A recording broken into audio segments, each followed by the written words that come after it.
So, I hear you're a cosmetologist. Me too. In fact, hey everybody, welcome to my channel. Miss Beth here. Look, I am a licensed beauty educator. Basically, I'm a licensed master instructor of cosmetology and barbering.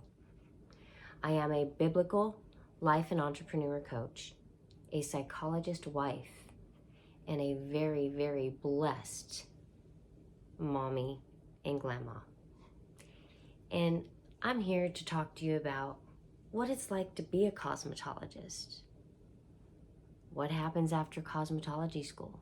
Look, whether you're just getting started in the trade, whether you've been in the trade for a while and you're looking for a new salon to work in, or you just kind of lost your passion a little bit. Everything's becoming not as fun and you're kind of becoming complacent. Hey, you know what? You found the right channel. Look, we all need to understand how to prepare for licensure and gain and maintain employment. No matter how long we've been doing what we do, cosmetology school these days is not cheap, but then neither is good hair. So finding a salon that is best for you is essential in your career growth, which I will discuss with you in the next class. But for now, let's talk about preparing for licensure and exams, both the written and the practical. We will also delve deep into preparing for employment, along with information to best create a resume, cover letter, portfolios, and the importance of them, along with, of course, we can't forget the interview, both the professional interview and the practical interview, which is normally referred to as the technical interview. Like I said, I'm Miss Beth. I've been doing hair for a long time, and I've pretty much been, done, and seen all things beauty. I mean, like all things. And I'm really, really passionate about inspiring others to find their purpose through faith, family, and my theory of Psy-Cosmetology. Now, although I'm very experienced, educated, and skilled in cosmetology, when my past traumas caught up with me, every day became a can't get right day. And no matter how creative or how talented you are, when you have a can't get right day, it is simply just that. It is a can't get right day. I was shortly then diagnosed with a couple of psychosomatic illnesses. And from that point, I decided I needed to make a change. I already knew that failure had been inevitable in my life. Like it happened all the time, okay? But the one thing that was absolutely unacceptable for me was quitting, okay? So with that in mind, I decided to make a change. And my call to purpose came from being broken to being blessed, okay? And I took all of my pain and I changed it into my passion of my God-given purpose. Look, I love what I do. I love people. I love helping people. I love making them feel pretty, making them feel great, knowing that I can be impactful in their lives behind the chair. But the one thing that I truly am passionate about is teaching. So I've decided to bring everything I know onto an online platform and share it with you to help you not to have to go through all of the many trials and tribulations that I've been through, hoping that you can find your passion and your God-given purpose way before I found mine.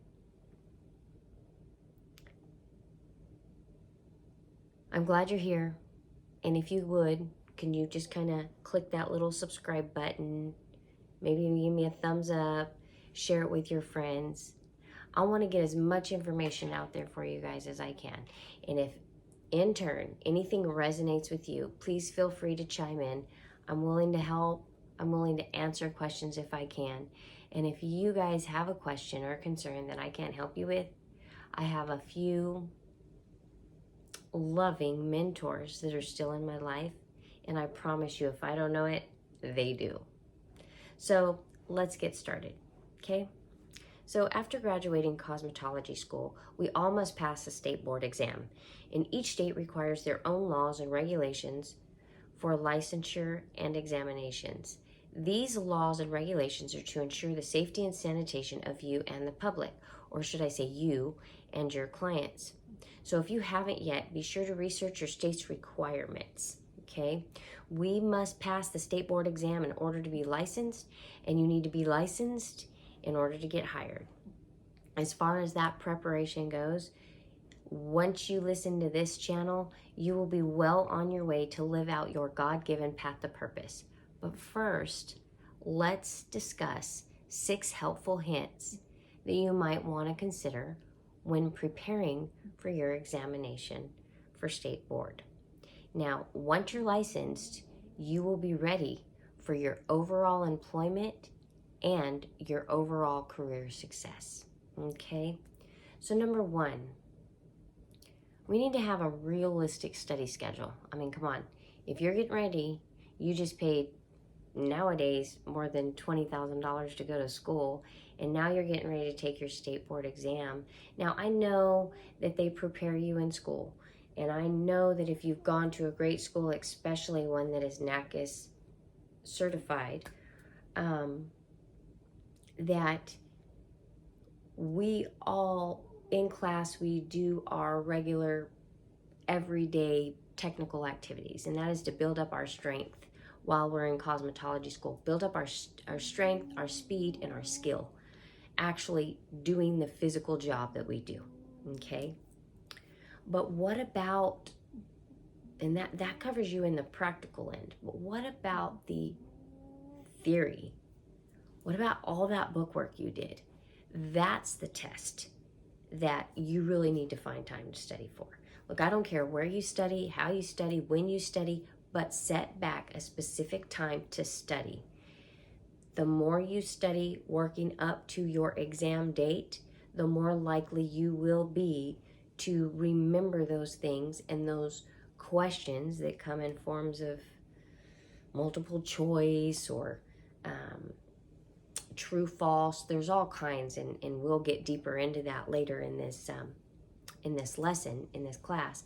But I just want you to remember, one of the things that you need to really do before your examination is study. Make time to study, okay? I've been in this industry for over 20 years, and I will tell you this, that I have had to take more than one original cosmetology exam, just because at the time I went to school in Kansas, took my exam and everything, and then moved to Virginia. So then I had to take another state board exam and state board practical to get my licensure in Virginia. Now, if you are a cosmetologist that already has your license and you are moving to another state, that then becomes a reciprocity move.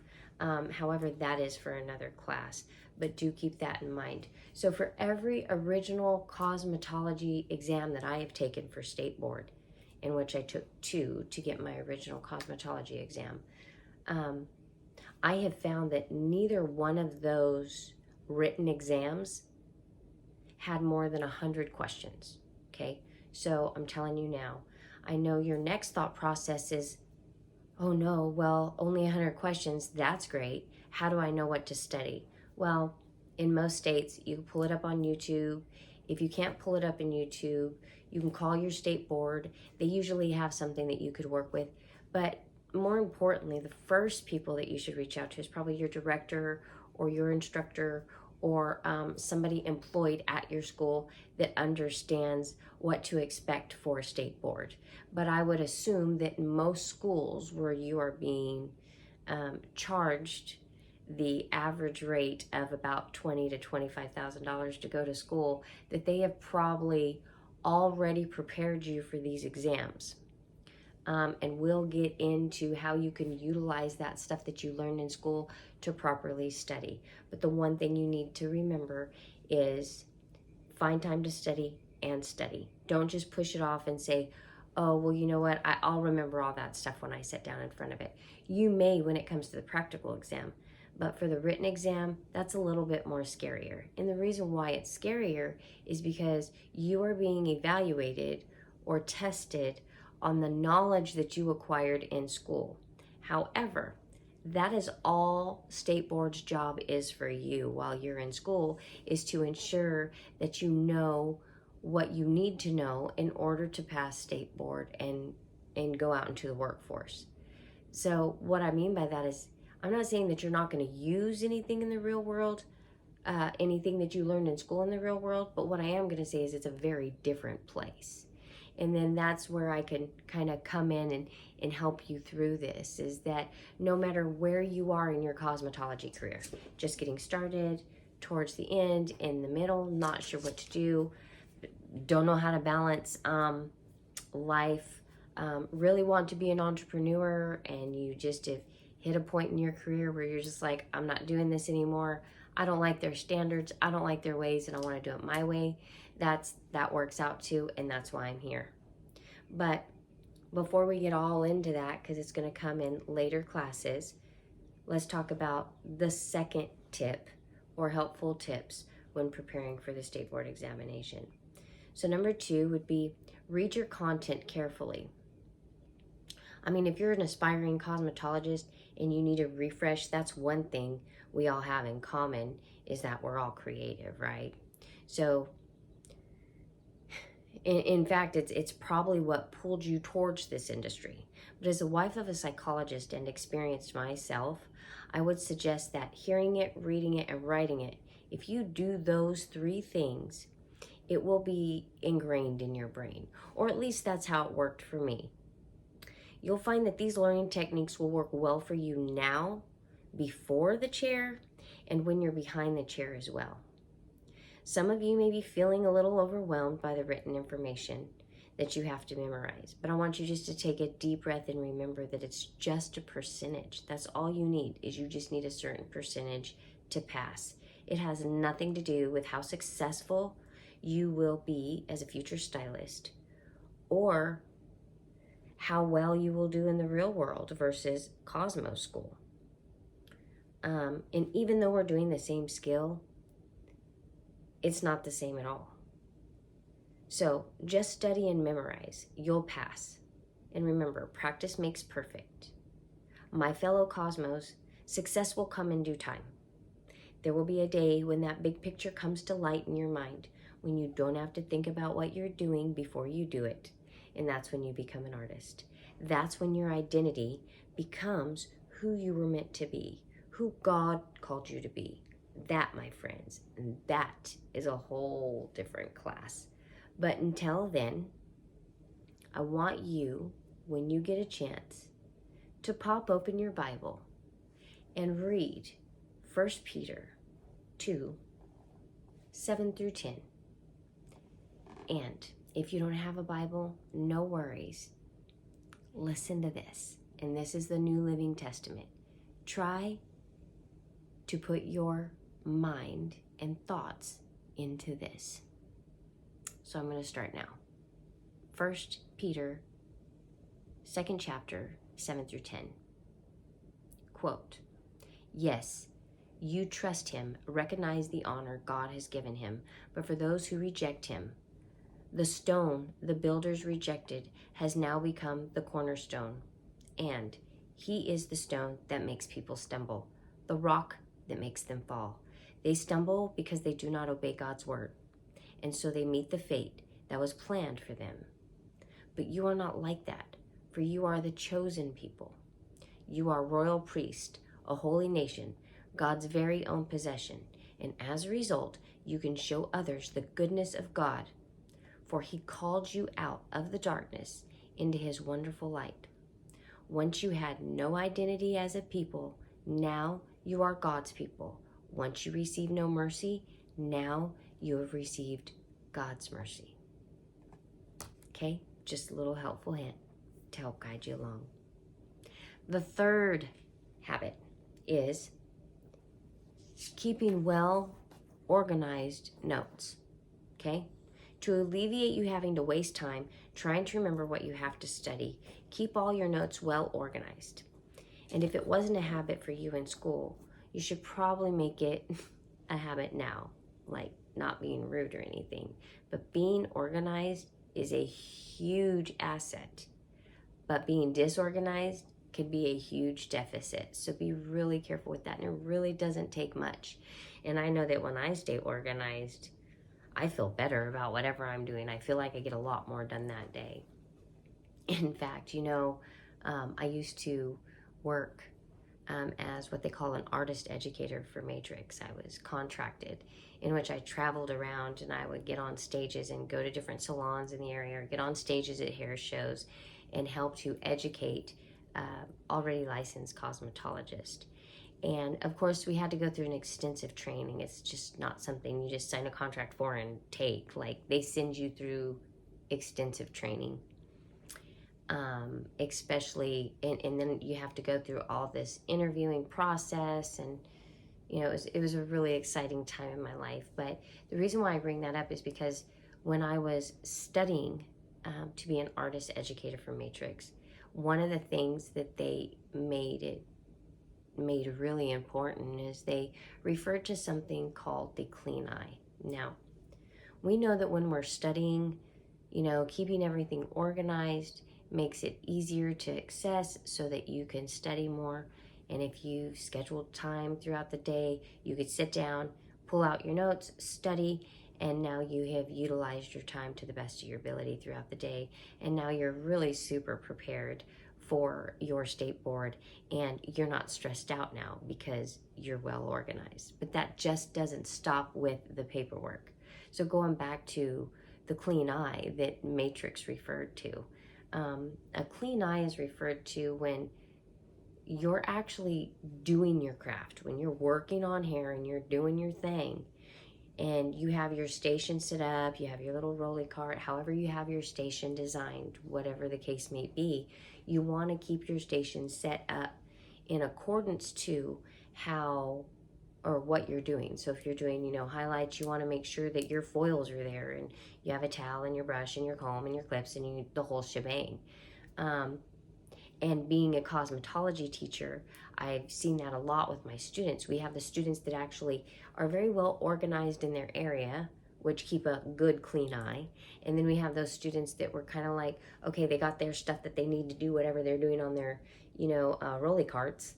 But then looking at their actual station, it's like just full of everything, drinks, the blow dryer's not even in its caddy, there's stuff all over the place, they're tripping over cords. And that, my friends, is a whole clean eye failure, like big time. But the reason why Matrix says that this is a great way to do our craft and be great at our craft is because when you have nothing but chaos around that's disorganized and all of that good stuff, you can now no longer give the task at hand your 100% focus. So that means mentally we are looking at our client and we're working on their hair, and we got our stuff over here, we got our decolorizer, bleach, whatever you're using, and you're putting it on the client's hair, and you're trying to step over all the cords. And because you need to pay attention about where your cords are, or where's the last place you put your blow dryer, or the last place you put your tail comb, or whatever it is, you have now distracted. Now you've taken your artist brains away from your clients and your craft to focus on where you're going to go. And now you got to take that and then bring it back to your client and have to remember where you left off. Especially if you were that type of person who, you do back-to-back foils, and it's a, dimensional hair color. And let's say every third foil you put in there is balayage, and then the other two are slices and weaves. I mean, you don't know what you're doing. And if you're in that pattern, applying that technique to your hair, to your client, the last thing you need to do is worry about when you're going to look away, or how you're going to look away to step over a cord or pick up a comb, or whatever you need. So having a clean eye in what we do is essential behind the chair. But before the chair, it's extremely essential to keep that clean eye with everything that you're studying, if you guys get my drift. Okay? Another helpful hint. Make yourself mentally ready and keep a positive attitude. You know, we don't really think about that. We're like, oh, we gotta go, I gotta study this, I gotta do this, I gotta do this. Oh, wait, I gotta cook dinner. Oh, I gotta let the dogs out. If you guys have animals, you gotta take care of dogs, you gotta take care of kids, you gotta take care of the significant other, hubby, girlfriend, whoever it might be. Some of you might even be taking care of a parent. I don't know. But cosmetology may be our life, but there's also all the other parts of our lives. And most of us who go to cosmetology school, we wear a lot of different hats, and we do have responsibilities outside the salon.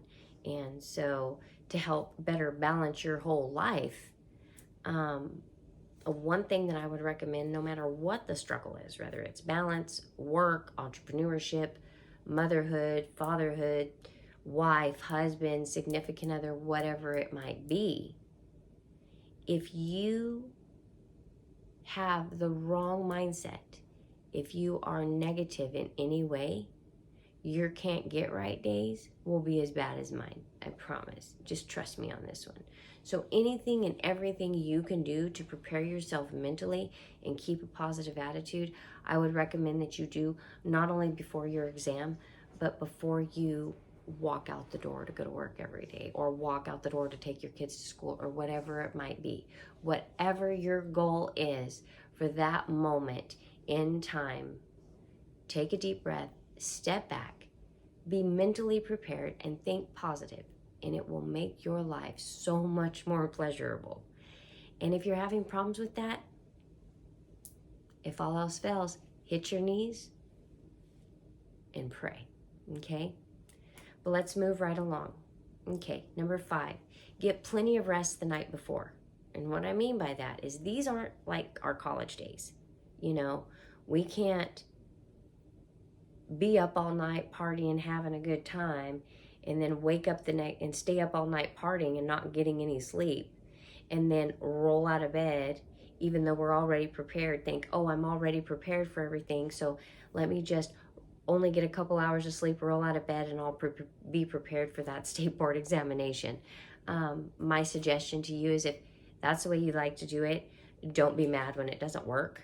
But I'm going to tell you this, a $25,000 investment for school and 1 day of having to take an exam, I don't think is even worth even staying up late for, not even to study, okay? And I actually tried that not long ago. I have been doing hair for quite some time, and I had a ex-student reach out to me and offer me a position. She already knew what I was capable of, but she had to go through the process, which I thought was great. So I went through the procedure of a professional interview, in which would have included both the technical and me apparently teaching. Not sure what she was looking for, but I gave her everything she needed. And my life at the time was a little chaotic, which is no different than normal, but I hadn't been working, and I'd been focused on my house, and the only thing that I had really done is taken care of a few clients here and there that I had been my clients for years.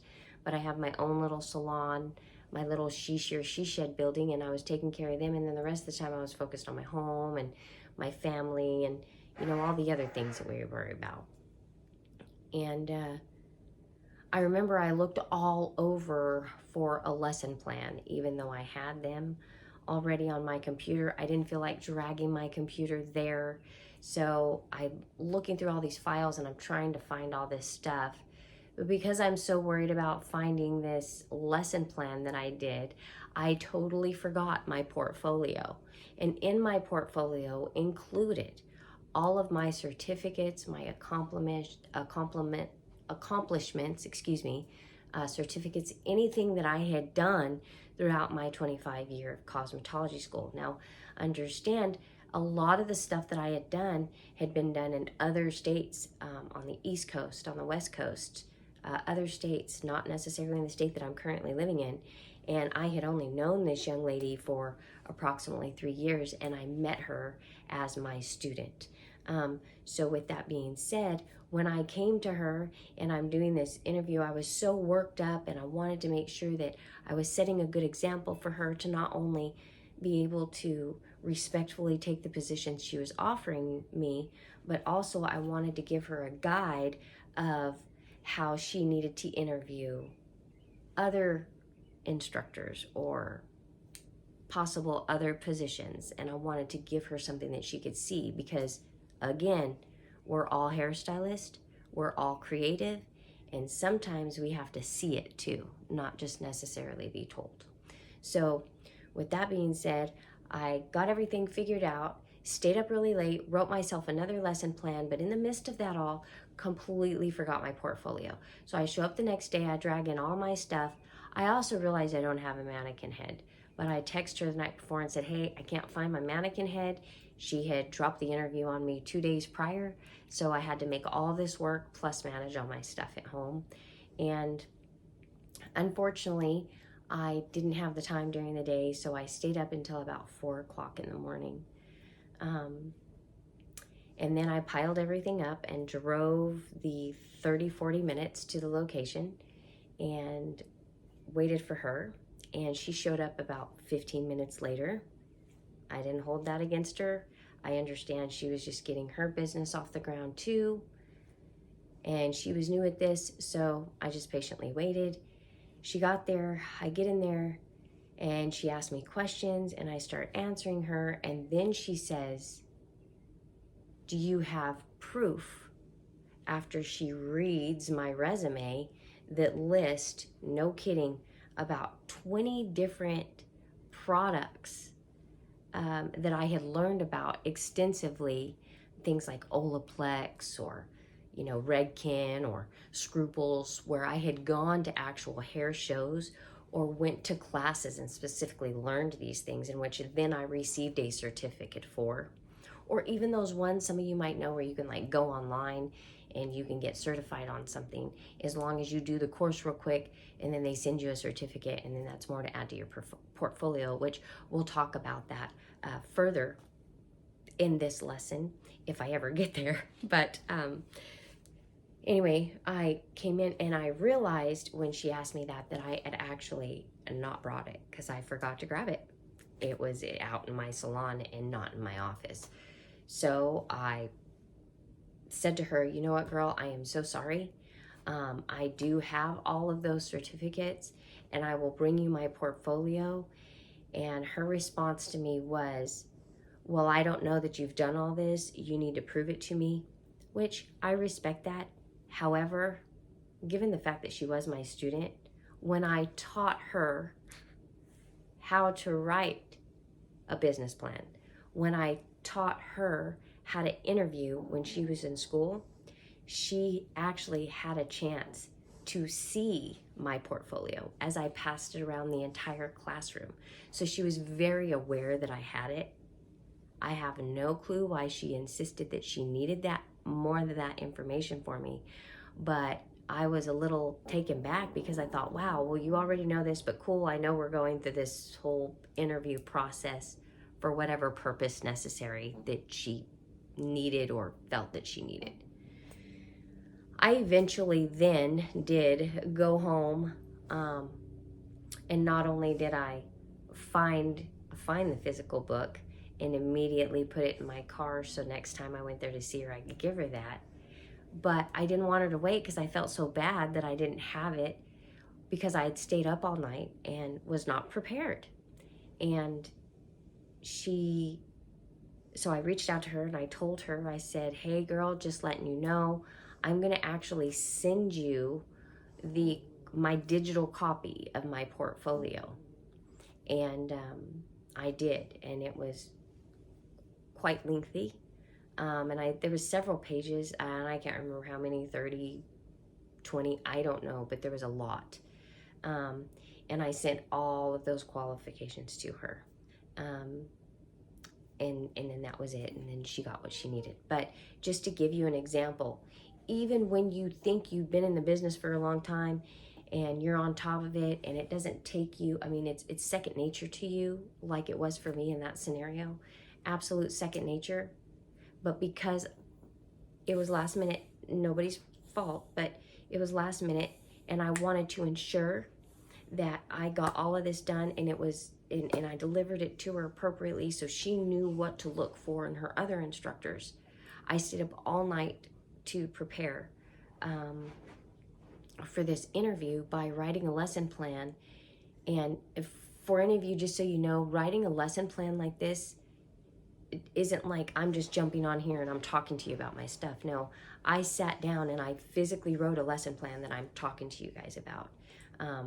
But with that story, let me just go ahead and go on and finish it up. But with that being said, it was because I was not prepared, but I thought I could be, because it doesn't take much effort for me to write a lesson plan, but I wanted it to be perfect. So I stayed up really late, and then I gathered all my stuff and went to bed at about 5 o'clock to turn around and then get up, get dressed, drive 30, 40 minutes to get there. And I get there and I was so disappointed in myself that I didn't have what she wanted. And it was all because I thought that I could stay up all night and then still, because I know this industry so well, that I could still go to this interview and everything would work out. But unfortunately, that's not the case. So I'm just letting you know, it doesn't matter how good you are at what we do, or how long you've been doing it, or what a natural you are, anything like that. If you stay up late and you don't get enough sleep, it's gonna mess up whatever kind of anything important going on the next day. I promise you this, get your sleep, okay? And then number 6, dress comfortably and professionally. When you go to take your exams, be sure to thoroughly read the requirements and expectations of the tools that you will need to bring with you in place of your regularly carried cell phones and electronic devices. They can hold information about the exam, and in most states, they're not allowed, and you will have to reschedule your exam date. And once you have completed the written exam, there will be your practical exam. And that practical exam is referred to the technical hands-on exam, okay? So those were just little hints to help you. Now let's talk about the actual test day. Look, once State Board has received your notification of your completion of required hours, your state will notify you with an exam date and time. The notice will include all requirements, expectations, and consequences. Again, all states have different laws and regs, so be sure to have somewhat of an idea of your individual state's requirements. Be ready too, because every director of every school are required to send your completion papers to the State Board within a required time frame. And each state is different, but all directors or owners are required to keep State Board updated on everything you do, and I mean everything, from those annoying quizzes to attendance verified documents.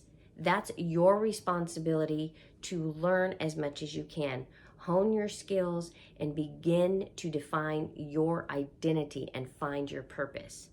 But it is the school's responsibility to report the information required to the State Board so that you receive your exam date paperwork in the mail, and not to mention any financial payouts, if any, from the federal government if you received any form of government assistance, such as FAFSA, okay? Now, in most cases, your school has a curriculum designed in place so that throughout your time in cosmetology school, you're being prepped for your written exam, along with mock state exams. You notice I said exams as plural. Again, each state's different, but every school has specific requirements as well, especially regarding your mock state boards. Just be knowledgeable. Ask your director, ask your financial admin, your counselor, whoever you might have to be there, or just simply anybody that works at the school that's employed by the school. Or if you're already out of school and you have a question, don't hesitate to call State Board. That's what they're there for. And if you don't feel comfortable doing any of those things, drop it down in the chat box. I'll see it.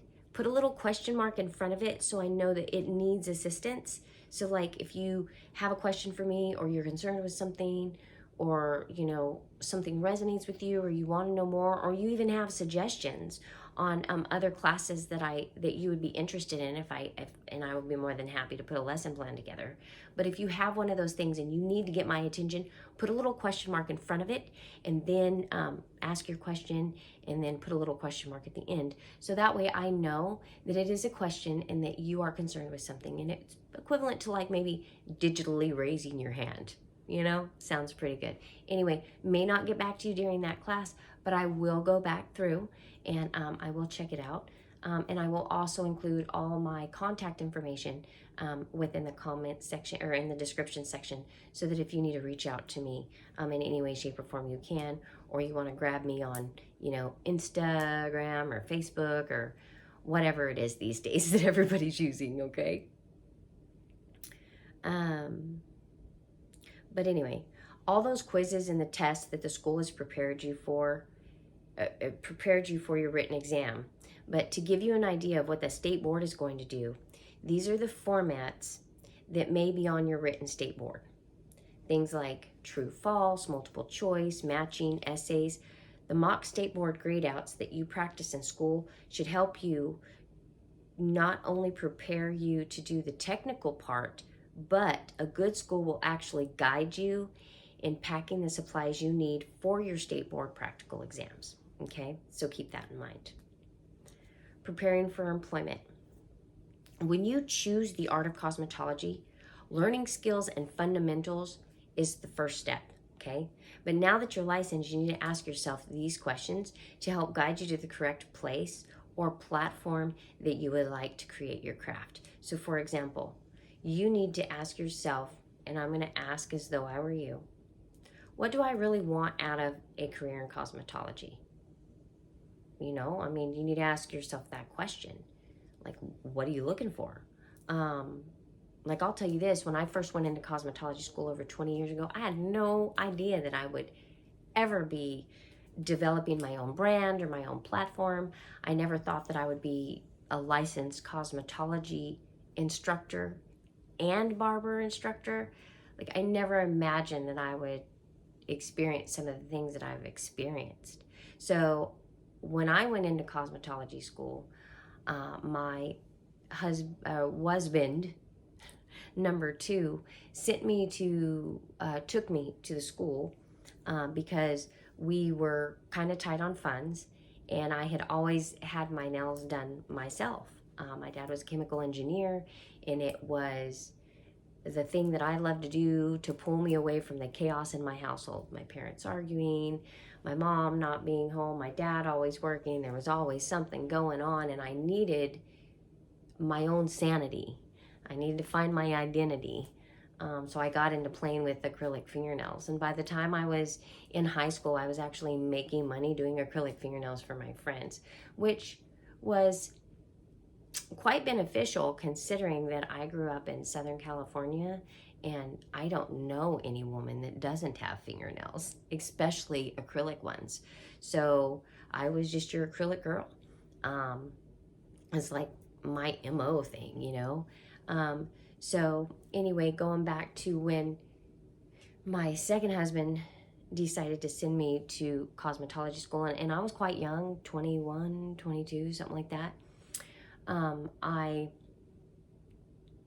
We were all getting ready to do some family pictures, and I had always gotten my nails done, and at the time I had been waiting tables and everything, so I never did my own fingernails. I just ran down to the local, nail salon. And anyway, we were going to get some family pictures, and we were tight on funds, and I wanted some specific poses from this photographer that we were dealing with that was a friend of the family. And so I said, I'll tell you what, I'm just gonna run downstairs real quick, and instead of using this money to go get my nails done, I'm just gonna run down real quick, and I'm gonna grab my little handy dandy nail box. Well, when I said that, he didn't really notice what I was talking about because he had never seen me do fingernails. He was my boyfriend at the time. He eventually became my husband number 2, but anyway, so he didn't think anything of it. He and our roommate at the time was barbecuing or something was going on. So I run downstairs, I pull out my handy dandy nail box, and I whip out a set of acrylic fingernails. No joke. just redid it. White tips, French tips, they were great. I was all set to do these beautiful black and white photos with my family. So I get done, about 45 minutes later, I run back up the stairs and I'm like, okay, no worries. Nails are all done, looking all cute. And he said, wow, you just did those? And I said, yeah. And he said, and you haven't gone to school, why? And I said, because I have kids to feed. Like, I didn't have time to go back to school. You know, I was bartending, I was a mom, I was a wife, I was busy. And so he said, okay. So a couple weeks goes by, he says, hey babe, come on, we're gonna go somewhere. So he takes me down to the local cosmetology school, and I sit down in front of this counselor, and she says to me, she gives me two options. She says, you can go to cosmetology school for 10 months and $10,000, or you can go to nail school for 8 months and $8,000. Do you want to do hair? And I said, no, not really. I just want to do nails. And she said, well, there's your options. And I said, well, that was an easy option because I'm going to go with cosmetology school on $10,000 and, 10 months as opposed to 8,000 in 8 months. I mean, that was a no-brainer. So I chose it with the assumption that I would be doing fingernails. I would have never guessed that 8 years later from the day that I graduated, that I would be standing on a stage in Richmond, Virginia, helping big-time platform artists prepare their models as an artist educator. I never imagined that day would happen. So keep in mind that before you go out and decide this is what you want, think to yourself, what do you really want out of a cosmetology career? Okay? Number 2, what particular areas of the beauty industry are the most interesting to you? Color, nails, sculpting nails, sculpting hair, it doesn't matter. There's all kinds of stuff, right? Of course, as I said, I went into cosmetology school with the thought that I was going to be this phenomenal nail tech. I already knew how to be a nail tech. And it did benefit me because when I was in regular cosmetology school, I taught the nail tech class. And then when I went back to school to become a master instructor, I then again taught the nail tech class with no guidance. And it was because I had done it already all my life and I already knew what I was doing. There was nothing to teach me, so to speak. Granted, not necessarily new things, but when it comes to cosmetology school, I mean, the chemicals were the chemicals. Monomer was monomer, polymer was polymer, pH balancer, primer, they're all chemicals, they're all the same thing. Plus I came from a chemical engineer, so to me, once I got that figured out, it was good to go, But because of that, I went into cosmetology school being already an established, pretty much established nail tech, right? But I needed to get the licensure. I would have never thought that when I actually got behind the chair out in the real world, that my love and what got me towards the opportunity of becoming an artist educator was the fact that my actual love, my favorite thing in cosmetology to do is hair color. And, I always laugh and say, when my kids were little, they'd say, Mommy, what's your favorite color? And I'd say, hair color. And they'd say, Mom. Or my other favorite saying is, ooh, girl, you got this nice big yard. You need to go ahead and grow yourself some vegetables, which, believe me, I would totally love to do because I'm all about my veggies. However, the only color thumb I have is a hair color thumb. My green thumb, forget it. So my green thumb is just way too colorful just to garden. Anyway, so that's my story.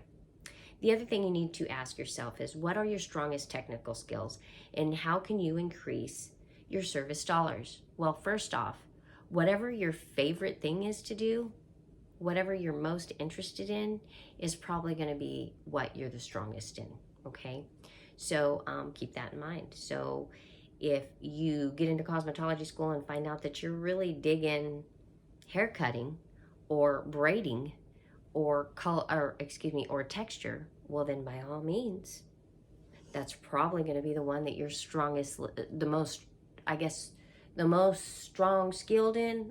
Does that make sense? Anyway, you guys get what I'm saying. The other question you need to ask yourself is, what personal characteristics do I have that will help me? And which personal characteristics do I need to strengthen? Now, that's pretty self-explanatory. I mean, what are your qualities? What makes you you? You know, what are things that you might need to work on to make yourself a better hairstylist behind the chair? Because it's not just about how good you are behind the chair. In fact, the same lady that gave me the opportunity between nail school and cosmetology school is the same lady that told me this.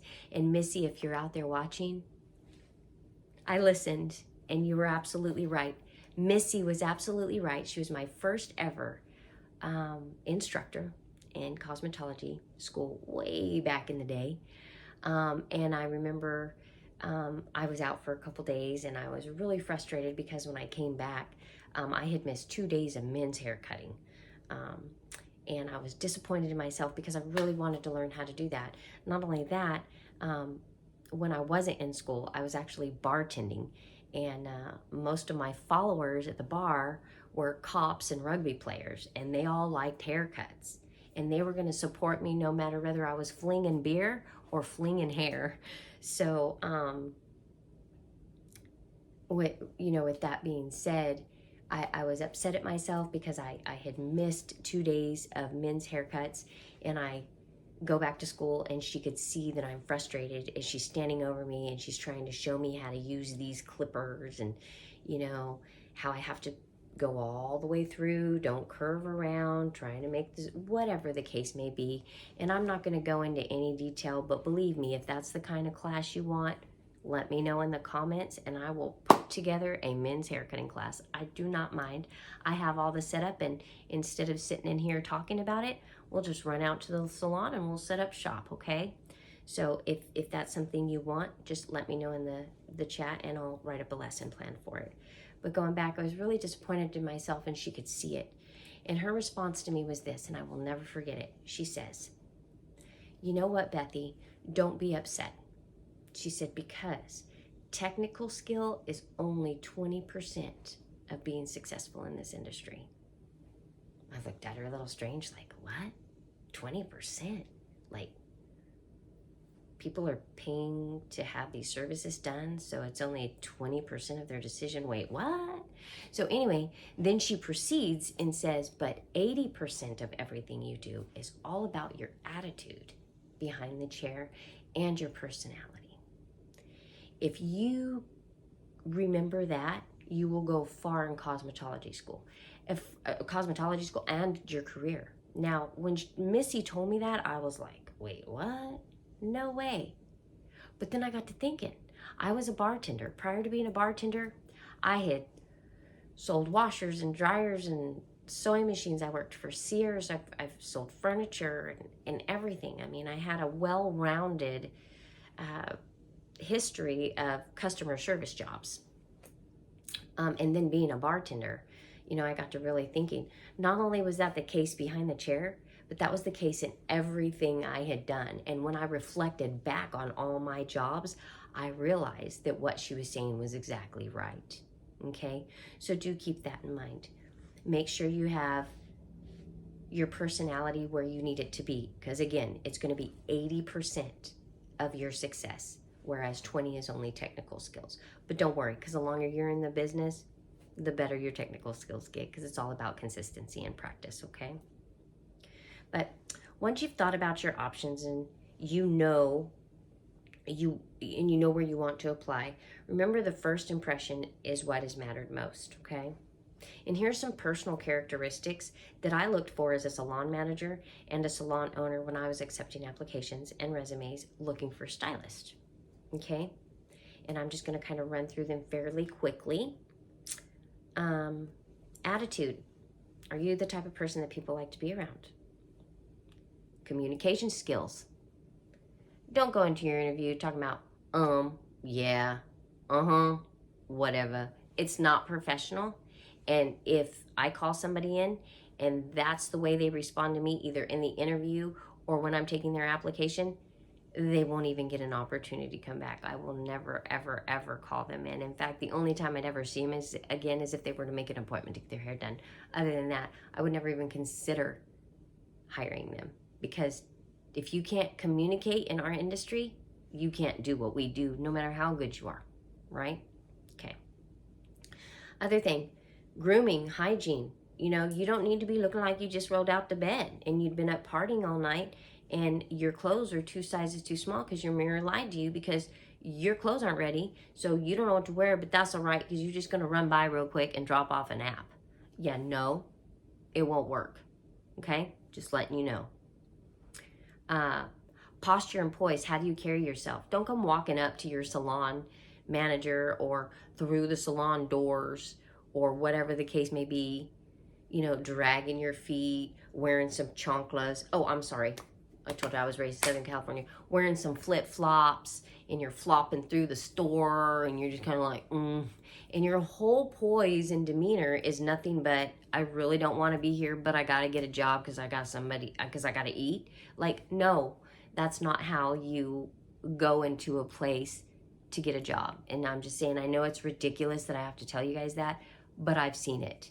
I've seen it when I've been a salon manager for a very, very high-end salon that last time I checked was like number 2 on the New York Stock Exchange. So understand, don't come rolling up in a place like Sephora or Ulta or Clinique in your flip-flops walking around like you don't care. Because I'm going to tell you what, nobody's going to give you the time of day. So keep that in mind. You want to have manners and courtesy. They do go a long way, even still today.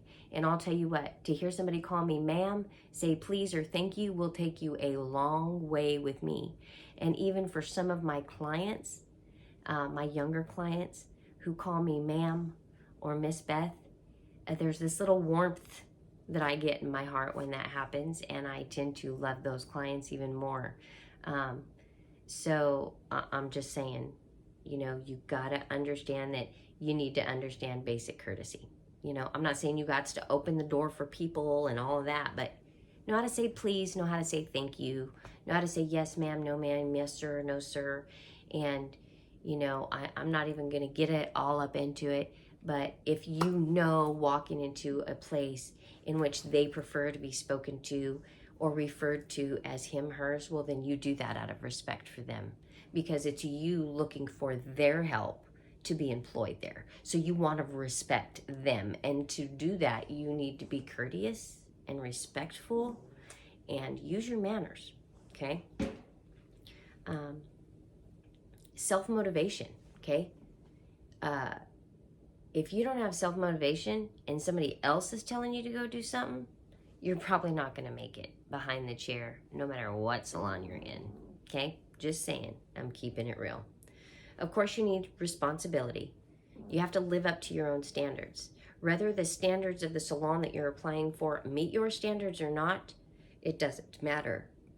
They're either going to be better than your standards, so you better meet them, or your standards are going to be better than theirs, so you should meet yours. But whatever the case may be, have some standards, have some moral values, and stick to them, okay?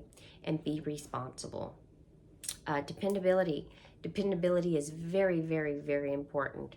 Going back to my situation where I was unprepared for my interview for to be an instructor for my student who was spreading her wings and doing amazing. I showed up and she was 15 minutes late. I'm there as the person getting the job, and she's there to provide it for me, and she was late. Can you guys guess what happened there? All because of that. I wouldn't have done it, no matter how much she paid me. Why? Because if you can't show up to an interview that you set on time, but you expect me to be, because I'm the responsible one and you're gonna hire me, nope, I'm not gonna do that, sorry. But then it's also the same reversed. If I'm a manager and you're scheduled to come in and do an interview with me at 2 o'clock and you show up at 2:03, nope. I'll let you do the interview because I'm not going to destroy your day. I might even give you the opportunity and tell you you don't even have to do the interview to save your time, because I'm just respectful like that of people's time, because time is money in my world. And I'm sure it's in your world too. So I'm just saying, if you are the interviewee, you better be there on time, because if you're not, you might as well just figure that you don't have the job. I don't care how good you are. If you can't handle time management, it's important for the client and the place you're working for. And even if you're not working for anybody else, it's very important for you, because it's the only way you're going to keep clients is to be on time. Just saying. And then last but not least, but most important, is honesty and integrity. You are not a liar by nature, and you do what you say you're going to do. Okay? There's no need to lie. There's no need to not have integrity. In fact, if I find somebody that I know is lying to me, and I guess you guys are probably saying, well, Miss Beth, how do you know that someone's lying to you in an interview? One comes with time and experience in the trade in doing what we do. But the other one is called discernment, and that's a whole another class. But I will tell you this, my discernment is strong, and it is true. In my discernment, what discernment is when God lets me know how I should proceed with whatever situation is at hand. But again, that's a whole nother subject. Regardless of whether that person has discernment, whether you have discernment, whether the people around you have discernment, the fact of the matter is that honesty is always the best policy. And there's no need to lie. When you lie, you just got to lie again to cover up the first lie, and then it makes your life so chaotic that clean eye, yeah, that disappeared because you're too worried about which lie you told last. Not only that, remember, you're only as good as the last thing that comes out your mouth. And if it's a lie, then you need to put yourself in that category. Just be honest, have integrity, your career will be much better. Okay?